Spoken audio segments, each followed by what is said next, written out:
Hi, and welcome to the second episode of Calix Sustainable Aquaculture Series. We hope you enjoyed our first episode, and it is a pleasure to have you back. In this series of videos, we explore different aspects of aquaculture and define key characteristics of a more sustainable approach to aquaculture. Sustainable aquaculture is possible with the right mindset and innovative technologies. Today, we will be looking at the effects of current aquacultural practices and their potential effect on the environment. As we saw in episode 1, the increase in food production from aquaculture led to the introduction of intensive farming methods in shrimp culture. Intensive shrimp farming practices have been adopted worldwide and developed very rapidly, increasing shrimp production, but also waste management challenges. Nowadays, all intensive shrimp ponds have issues with bottom sludge formation, which has direct effect on both yield and the environment.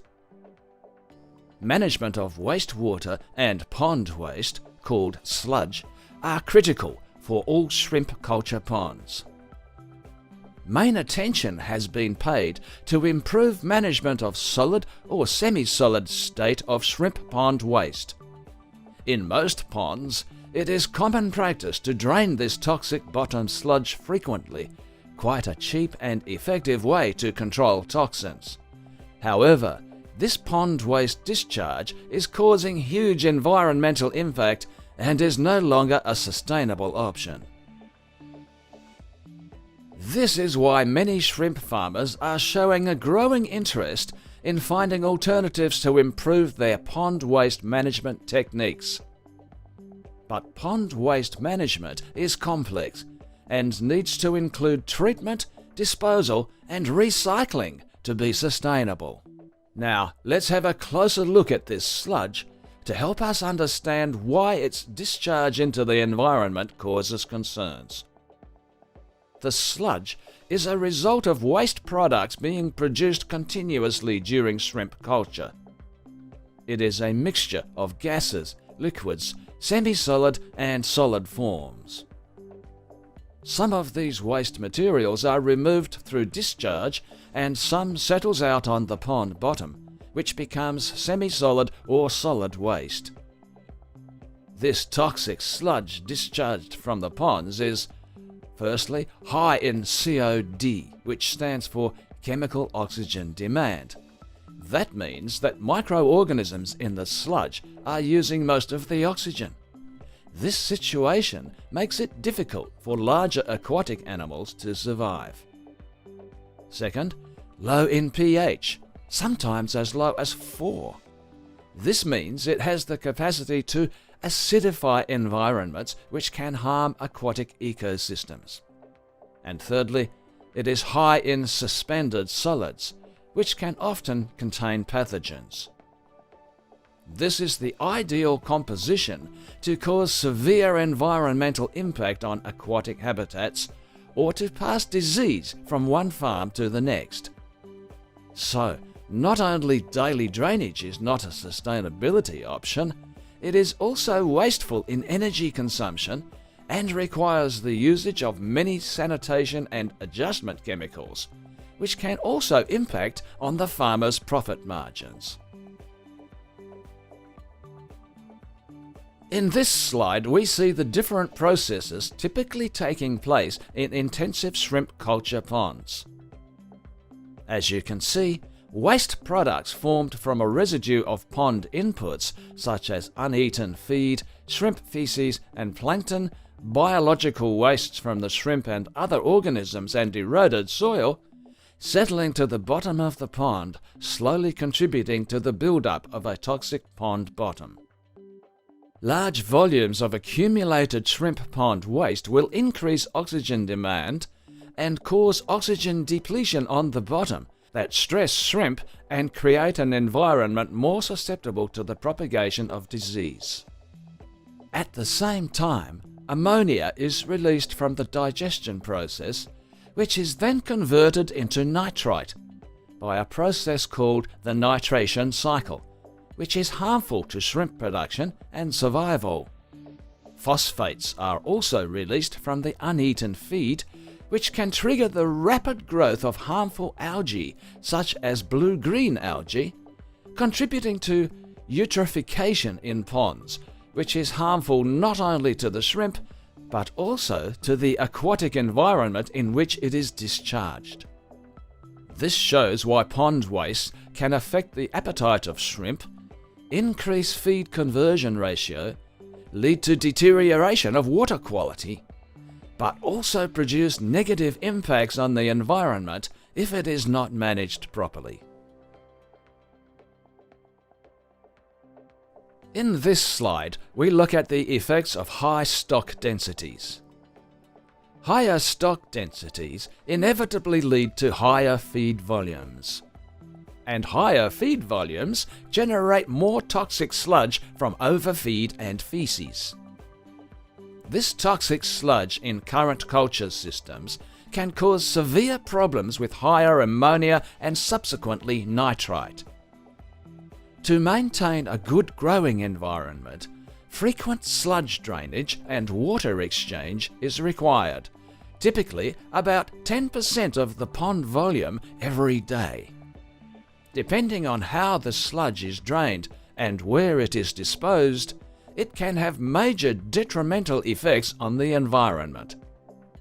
Yet, if the sludge is not removed from current culture systems, higher mortality and reduced growth will be observed in the culture. This is the typical discharge from a shrimp pond. This discharge is high in solids and high in COD, or chemical oxygen demand, which reduces DO, dissolved oxygen. Shrimp pond's discharge is also usually low in pH, but high in nitrite and phosphate. It is this combination that results in a sludge buildup that is highly toxic and dangerous for the environment. And if a farm is experiencing disease, it can also be discharged into the environment and passed on to downstream farms via water uptakes for daily water exchange. Let's look at some extreme effects of uncontrolled discharge from aquaculture ponds. In some instances, high phosphates and nutrients can cause toxic algae blooms, such as red tide, which is toxic to marine organisms and potentially harmful to humans. By now, you understand why and how shrimp culture can affect our environment. One of the many dramatic consequences is the destruction of mangrove forests, which are incredibly important ecosystems. Not only are they habitat and nurseries for many marine species, but mangroves are also crucial to maintaining water quality. With their dense network of roots and surrounding vegetation, they filter and trap sediments, heavy metals, and other pollutants. Last but not least, mangroves sequester carbon at a rate 2 to 4 times greater than mature tropical forests, and store 3 to 5 times more carbon per equivalent area than tropical forests. Yet, between Indonesia, Philippines, Thailand, and Vietnam, we have already destroyed 686,500 hectares of mangroves. That is an area equivalent to 32,700 Beijing stadiums.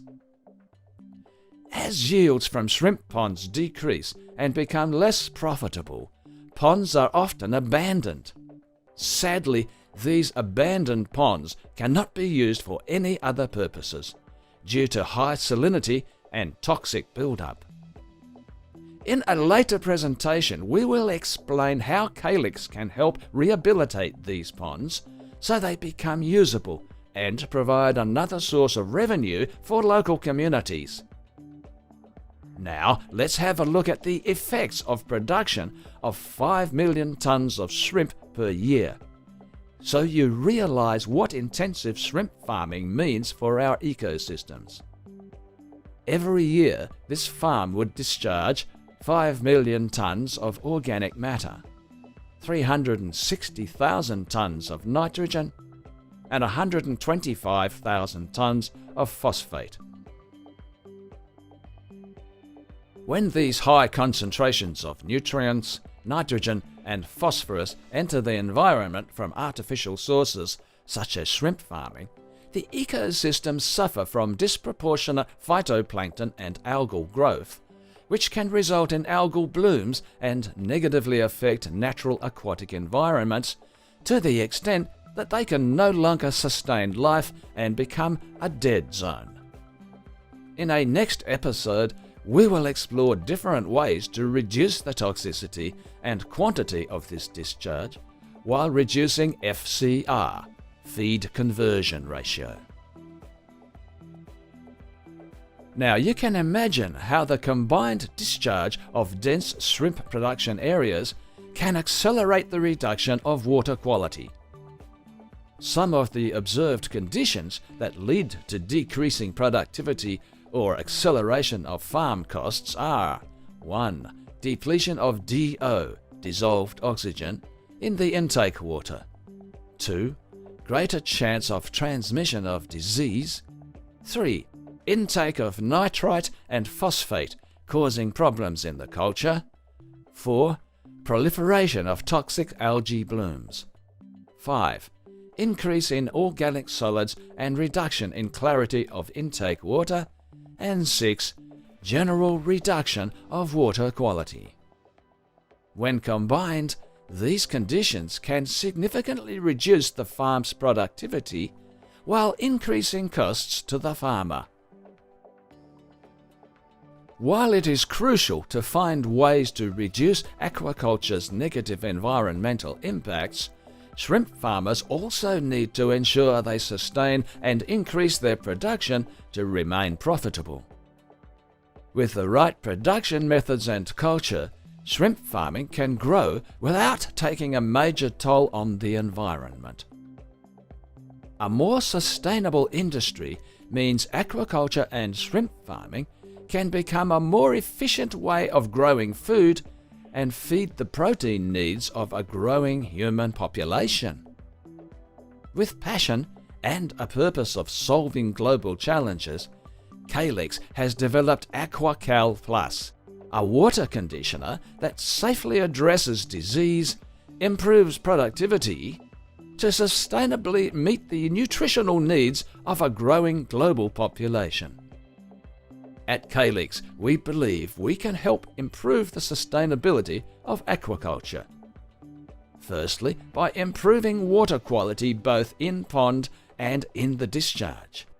Secondly, by reducing the need to discharge toxic effluents into the environment. Third, by reducing FCR, the feed conversion ratio, as less feed means less waste. 4.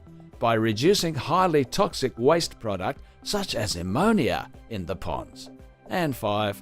By assisting with the rehabilitation of abandoned ponds to reduce the destruction of natural habitats such as the mangroves.